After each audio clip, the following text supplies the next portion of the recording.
កំហុសទាំង5យ៉ាងដែលធ្វើឲ្យខ្ញុំបាត់បង់ឱកាសក្លាយជាសិស្សនិទ្ទេសនៅក្នុងអំឡុងពេលប្រឡងបាក់ឌុបអញ្ចឹងអ្នកនរគ្នាចង់ដឹងថាកំហុសទាំង5យ៉ាងហ្នឹងមានអីគេខ្លះកុំភ្លេចតាមដានក្នុងវីដេអូខ្ញុំណាចំណុចទី1នេះគឺជាការគ្រប់គ្រងអារម្មណ៍នៅក្នុងអំឡុងពេលប្រឡងគឺពិតជាសំខាន់មែនតើជាក់ស្ដែងនៅក្នុងពេលដែលយើងឃើញទៅលើការដ្ឋវិញ្ញាសាណាមួយពេលដែលយើងអានមកឃើញថាអូប្រធានលំហាត់សរៀងដូចដែលយើងធ្លាប់បានជួបធ្លាប់បានមើលអញ្ចឹងអ្នកនរគ្នាក៏មានអារម្មណ៍រំភើបឬក៏សប្បាយខ្លាំងពេកពេលខ្លះធ្វើឲ្យយើងអាចនឹងភ្លេចភ្លាំងភ្លេចរូបមន្តក៏ថាបានដែរទី2នៅពេលដែលយើងជួបលំហាត់ដែលលំបាកអ្នកនរគ្នាត្រូវតែផ្ដោតអារម្មណ៍ទៅលើលំហាត់ស្រួលជាមុនសិនយើងគិតអាលំហាត់ដែលបាក់ហ្នឹងតាមក្រោយក៏បានដែរដោយសារតែពេលវេលានៅក្នុងពេលប្រឡងគឺមានតម្លៃអញ្ចឹងគឺយើងត្រូវគិតលំហាត់ដែលស្រួលលំហាត់ដែលយើងចេះធ្វើគឺធ្វើឲ្យអស់សិនមកហើយលំហាត់ដែលយើងពិបាកយើងគិតថាយើងពិបាករកដំណោះស្រាយគឺយើងត្រូវកាត់តាមក្រោយសល់ពេលអឺតាមក្រោយក៏អាចធ្វើបានដែរអ្នកនរគ្នាអញ្ចឹងយើងកុំយកពេលដែលអើយមុនដំបូងគេទៅគិតលំហាត់ដែលពិបាកអីនាំឲ្យធ្វើអារម្មណ៍របស់យើងគឺច្បុកច្បល់គិតលំហាត់ផ្សេងៗទៀតហ្នឹងគឺលែងចេញមកចំពោះចំណុចទី2នេះគឺជាការគ្រប់គ្រងពេលវេលាបើសិនជាអំឡុងពេលប្រឡងយើងអាចបានគ្រប់គ្រងពេលវេលាបានត្រឹមត្រូវនោះទេអញ្ចឹងលំហាត់គ្រប់ប្រមាណទាំងអស់គឺយើងអាចធ្វើបានទាន់ពេលវេលានោះទេអញ្ចឹងនៅក្នុងឧទាហរណ៍ថាលំហាត់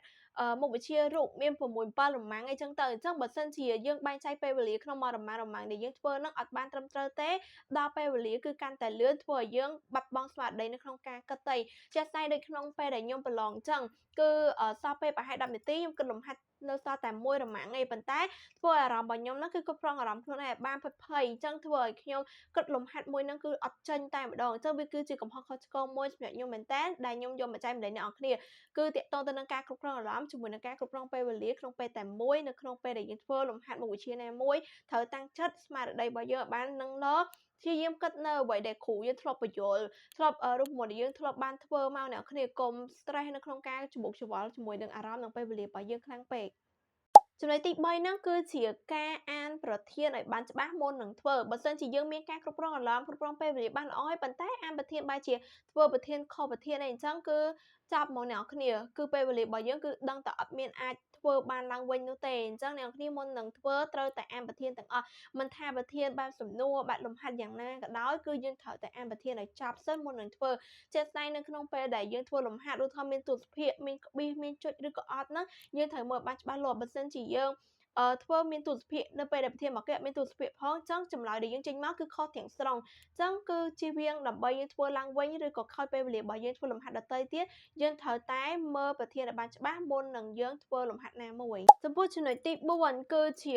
អីមួយដែលខ្ញុំមិនថាគេមិនថាខ្ញុំគឺខ្ញុំតែងតែចូលចិត្តនៅក្នុងការផ្ទៀងផ្ទាត់ចម្លើយនៅក្នុងពេលដែលយើងប្រឡងរួចរាល់មែនអត់អញ្ចឹងអីដែលខ្ញុំចង់ប្រាប់អ្នកគ្នាហ្នឹងគឺយល់ល្អយើងកុំទាន់ផ្ទៀងផ្ទាត់ចម្លើយជាមួយគ្នាអីចេះតែឧទាហរណ៍នៅពេលដែលយើងប្រឡងថ្ងៃទី1អញ្ចឹងនៅពេលដែលប្រឡងពេលព្រឹកទៀតពេលដែលយើងចេញមកផ្ទៀងផ្ទាត់ចម្លើយគ្នាចម្លើយពីរអ្នកគឺខុសគ្នាអញ្ចឹងយើងអត់ដឹងថាចម្លើយមួយណាត្រូវទេយើងតែគិតថាអូប្រហែលជាខ្ញុំធ្វើខុសទេដឹងលំហាត់នេះខ្ញុំធ្វើចម្លើយខុសអញ្ចឹងខ្ញុំអាចនឹងគិតរូបមន្តខុសទេដឹងគេត្រូវទេដឹងអញ្ចឹងអារម្មណ៍ហ្នឹងធ្វើឲ្យយើងខូចខាតអារម្មណ៍នៅក្នុងការត្រៀមខ្លួនប្រឡងនៅពេលថ្ងៃទៀតអញ្ចឹងពេលដែលយើងបាត់បង់អារម្មណ៍មួយហើយយើងនៅតែគិតមុខវិជ្ជាហ្នឹងចឹងគឺធ្វើឲ្យមុខវិជ្ជាដតីទៀតហ្នឹងក៏អាចធ្វើឲ្យយើងបាត់បង់ទៅលើពិន្ទុល្អនៅក្នុងមុខវិជ្ជាដតីទៀតដែរយល់ល្អអ្នកគ្នាចាំពេលប្រឡង2ថ្ងៃចប់ចាំយើងទៅអង្គុយផ្ទៀងអង្គុយគិតចម្លើយក៏បានដែរជាក់ស្ដែងដូចខ្ញុំផ្ទាល់អញ្ចឹងគឺមុខវិជ្ជ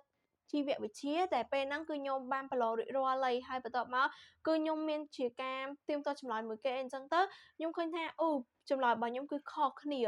នាជាមួយគេខ្លាំងមែនតើហើយខ្ញុំអត់ដឹងថាអូតិចខ្ញុំធ្វើខុសទៅអញ្ចឹងគឺអារម្មណ៍របស់យើងហ្នឹងគឺតែងតែគិតថាខ្លួនឯងធ្វើខុសលំហាត់ខុសរូបមន្តនៅពេលដែលខ្ញុំមកផ្ទះគឺខ្ញុំអត់មានអារម្មណ៍នៅក្នុងការធៀមមើលលំហាត់មើលរូបមន្តឬក៏យមន័យរបស់មុខវិជ្ជាដតីទៀតទេអញ្ចឹងយល់ល្អអ្នកនរគ្នាកុំធ្វើឲ្យខ្លួនឯងខូចខាតអារម្មណ៍អីចាំយើងប្រឡងរួចរាល់ចាំយើងផ្ទៀងក៏វាបានដែរចំពោះចំណុចទី5នេះគឺសម្រាប់ខ្ញុំឯអ្នកនរគ្នាគឺខ្ញុំតែងតែទិញក្រដាសក្នុងការសរសេររៀនសរសេរហ្នឹងតាំងពីដើមឆ្នាំហ្មងដើម្បីឲ្យយើងស្និទ្ធដៃជាមួយនឹងការសរសេរក្រដាសបែបលក្ខណៈចម្លើយប្រឡងបាក់ឌុបនឹងឯងដើម្បីពេលដែលយើងប្រឡងមែនតែនទៅធ្វើឲ្យយើងងាយស្រួលនៅក្នុងការស៊ាំជាមួយនឹងក្រដាសដែលយើងសរសេរហ្នឹងកុំឲ្យយើងភ័យឬក៏យើងសរសេររៀងរឹងអក្សរអញ្ចឹងណាអ្នកនរគ្នា ហើយនៅក្នុងចំណុចទាំងកំហុសទាំង5នេះក៏ខ្ញុំបានចែកម្លែកអ្នកនរគ្នារួចរាល់ហើយបើសិនជាការនិយាយរបស់ខ្ញុំការខុសឆ្គងខ្ញុំពិតជាសូមអធ្យាស្រ័យហើយនេះគ្រាន់តែជាអីមួយដែលខ្ញុំចង់ចែកម្លែកទៅអ្នកនរគ្នាដើម្បីអ្នកនរគ្នាទទួលបានបន្ទូលល្អនីតិល្អតាមអ្វីអ្នកនរគ្នាចង់បានអញ្ចឹងបើសិនជាខ្ញុំមានវីដេអូចែកម្លែកផ្សេងៗទៀតខ្ញុំនឹងធ្វើការបន្តផុសជូនដល់បងប្អូនទាំងអស់គ្នាប៉ុន្តែបងប្អូនកុំភ្លេចចុច like share និង follow ដល់ page របស់ខ្ញុំអ្នកមួយផងដើម្បីទទួលបានវីដេអូថ្មីៗបន្តទៀតជួបគ្នាជាមួយខ្ញុំនៅក្នុងវីដេអូក្រោយបាយបាយ